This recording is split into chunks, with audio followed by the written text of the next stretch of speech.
get ready for the dictation. On the count of 3, 2, 1, start. It has been proposed to set up this Industrial Development Corporation as distinct from the Industrial Credit Corporation. I am not concerned at present with the latter. Sir, the object of this corporation is stated to be to quicken the pace of industrial development in the country. There is no denying that the fact that it is necessary for the government to take the initiative in the matter of industrial development of our country and help in the growth of industries. If money were required for this purpose, nobody would be more happy to provide that money than our party, because we stand for the industrial development of the country. But what is being done in the name of development of industry is this: the government is making over certain things to the big men in the business and is entirely leaving matters to them and is relying on them for the development of the industries. In this scheme, too, you will find the same attitude being taken by the government. I am not opposed to the idea of any consultation with competent persons, but at the same time, I would like to stress that it is all the more necessary to consult, for instance, the representatives of the workers and the representatives of the consumers, members of parliament, and other men in the public field in order to get their advice in the matter. Instead of doing so, government consults only the big monopolists who naturally offer their advice with a certain bias into which we need not go. It has appeared in the press that after developing certain industries under the aegis of the Industrial Development Corporation, such industries may be made over to private capitalists again. That is to say, government will start these industries at a time when the risk is great. Government will put in its money and take all the risk, and after development, these industries may even be made over to private industrialists and private enterprise. I think that this is entirely wrong. It is necessary for the government to develop industries and widen the public sector. There is no doubt about it, but it would not be right in this situation today to develop these industries in order to make them over to private individuals.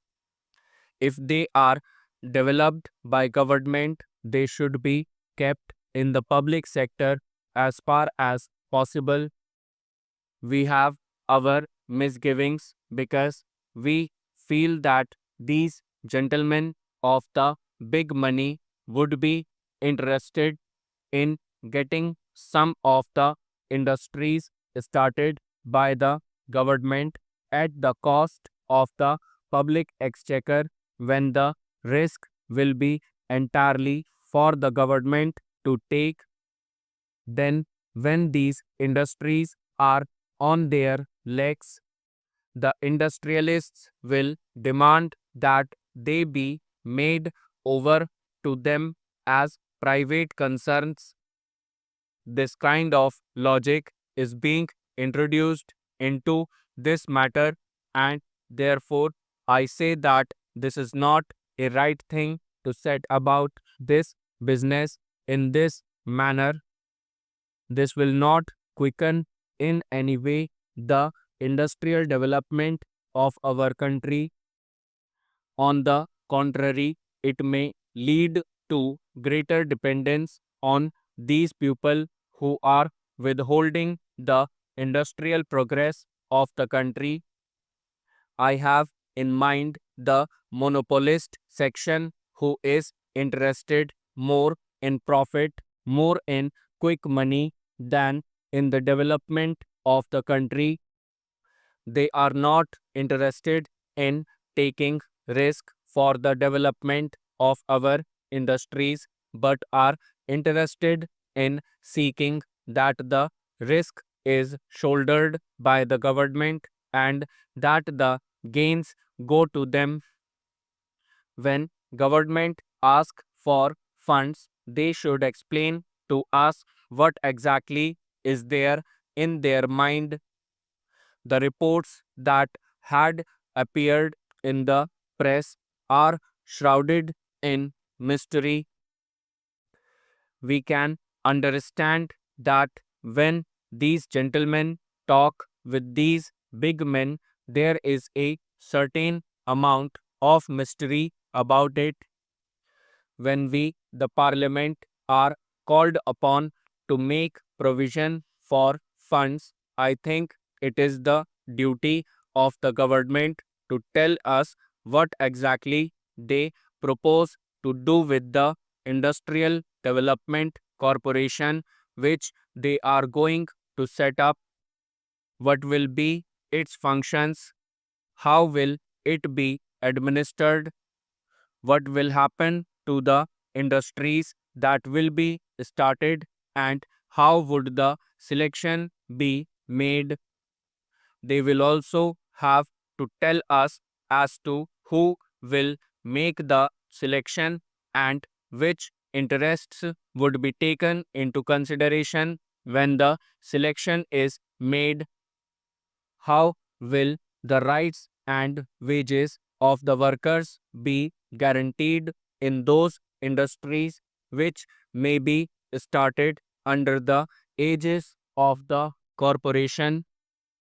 These are all very legitimate and pertinent questions for us to ask, and I think that the government should throw some light on them.